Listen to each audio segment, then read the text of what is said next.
আসসালামু আলাইকুম। ইয়াম ফুডিজের আজকের পর্বে আমি আপনাদেরকে করে দেখাবো কলকাতার বিখ্যাত টমেটো চাটনির রেসিপি। এই চাটনিটা করতে খুব বেশি উপকরণের প্রয়োজন হয় না, আর তৈরি করতে সময় অত বেশি লাগে না, কিন্তু খেতে ভীষণ ভালো লাগে।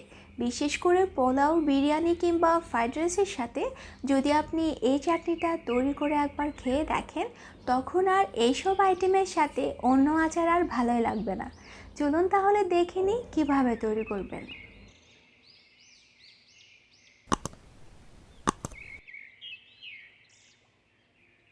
এখানে আমি 1.5 কেজি পরিমাণ টমেটো নিয়েছি। এখন এই টমেটোগুলোকে একদম ফুটন্ত গরম পানিতে দিয়ে হালকা একটু সেদ্ধ করে নেব। সেদ্ধ হয়ে যাওয়ার পর উপরের খোসাটা ছাড়িয়ে নেব। তো টমেটোটা সেদ্ধ হতে থাক, চলুন এবার এর পরে কী করবেন সেটা দেখিয়ে দিই। এখানে আমি 1 কাপ পরিমাণ বাসায় তৈরি আমসত্ত্ব ঠিক এইরকম করে ছোট ছোট টুকরো করে কেটে নিয়েছি।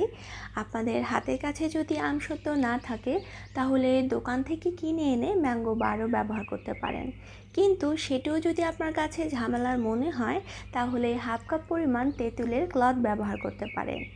এখন আমি 1/2 কাপ পরিমাণ ভিনেগার দিয়ে এই আমসত্ত্বটাকে ভিজিয়ে রাখছি, আর এই ভেজানো আমসত্ত্বটা যখন আমি আচারটা করব তখন ব্যবহার করব।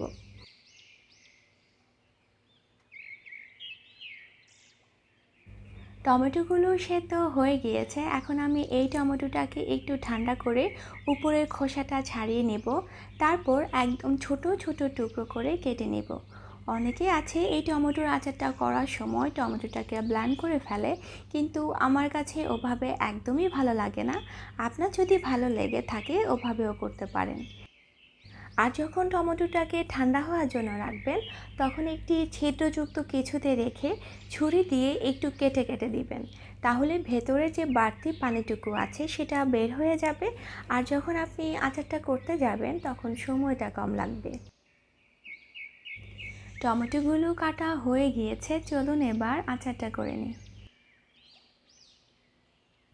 এখানে একটি প্যান নিয়েছি আর তার মধ্যে দিয়ে দিচ্ছি কুচি করে রাখা টমেটো এবং ভেজানো আমসত্ত্ব।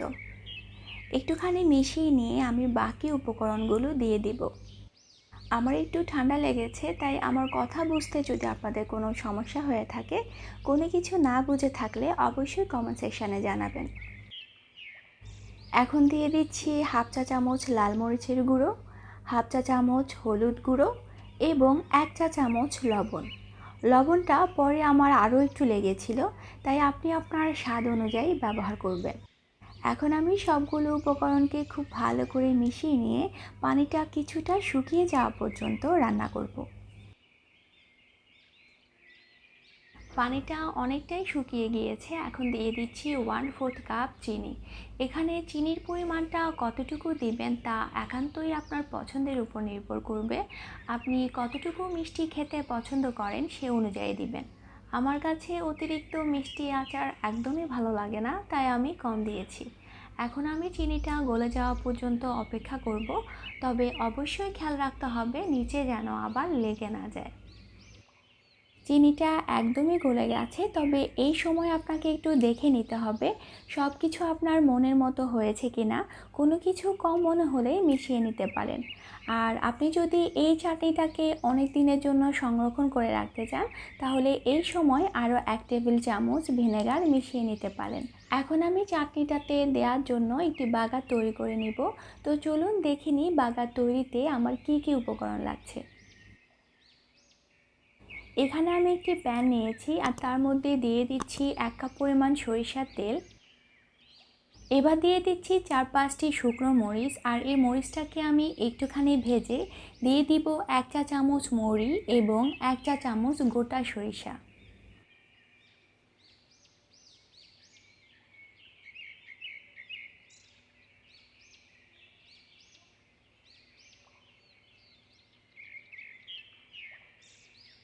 এখানে আমি যে পরিমাণ মশলা ব্যবহার করেছি আপনারা আপনাদের টমেটো চাটনির পরিমাণ অনুযায়ী বাড়িয়ে কমিয়ে দিতে পারেন। এখন আমি এই মশলাটাকে একটুখানি ভেজে নিয়েছি, আর এই তেলের মিশ্রণটা এখন পানি শুকিয়ে রাখা টমেটোর উপর দিয়ে দিচ্ছি।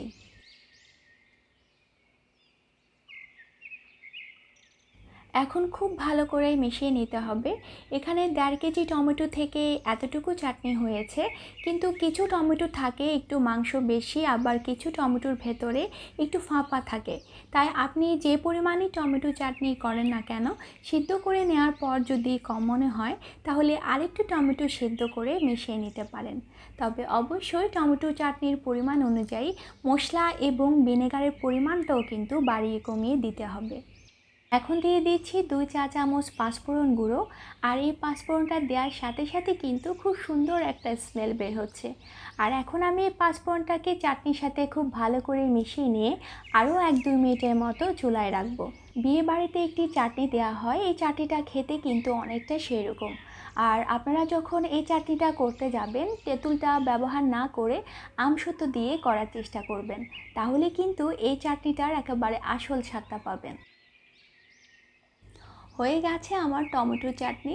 আমার আজকের রেসিপি ফলো করে অবশ্যই বাসায় তৈরি করে দেখবেন। রেসিপিটা ভালো লাগলে একটি লাইক দিতে এবং আপনার মন্তব্য জানাতে ভুলবেন না। কথা হবে অন্য কোনো ভিডিওতে নতুন কোনো রেসিপি নিয়ে। সে পর্যন্ত ভালো থাকবেন সবাই। আল্লাহ হাফেজ।